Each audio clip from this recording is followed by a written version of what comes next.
Hello, hello, people of God.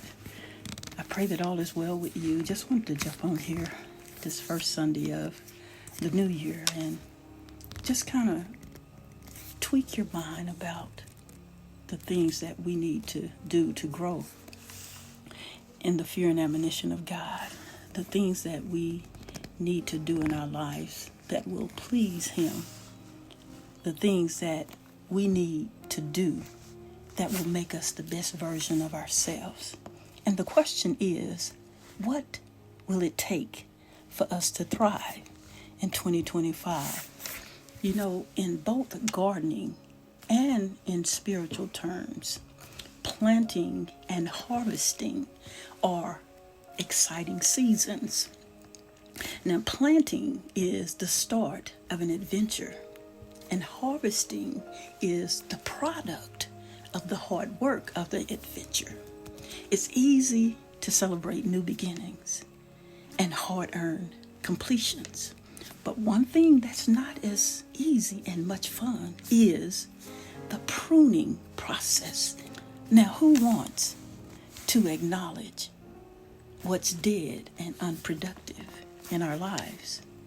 Who wants to trim back what's already blooming, leaving us maybe smaller, feeling awkward, and feeling extra weak?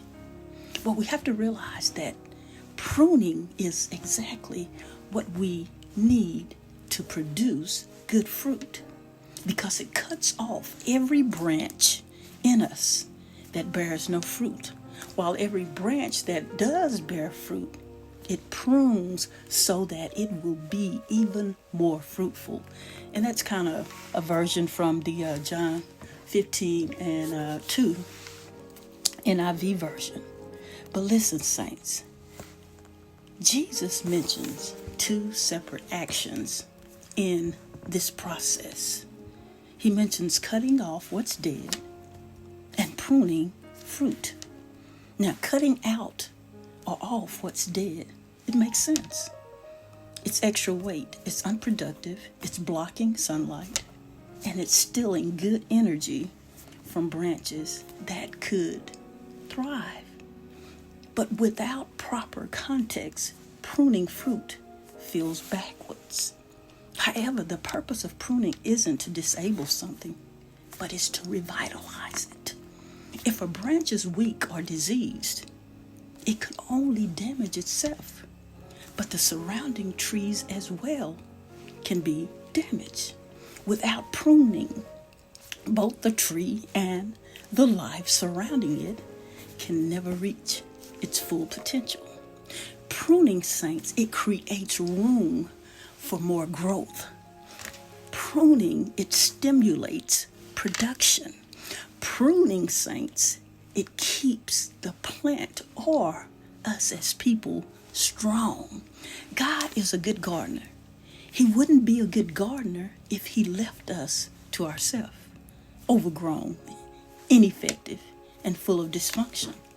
But He cares for those that He loves. He perfects the things that concerns you, saints. He cuts off what's dead for our benefit. He's loving. He lovingly trims back those things that are ineffective in our life to make room for more good fruit. What things are ineffective in your life? Is it people? Is it stuff? Is it places? Is it things? God wants us to have a good life. God wants us to trust Him in all things because He cares about who we are and He cares about what we will become. So whatever dead branches that you have in your life that you're dragging around, take inventory. Is it possible that God is pruning you for your future growth? Take a few moments and talk to God about the areas in your life that you don't recognize that you really need change.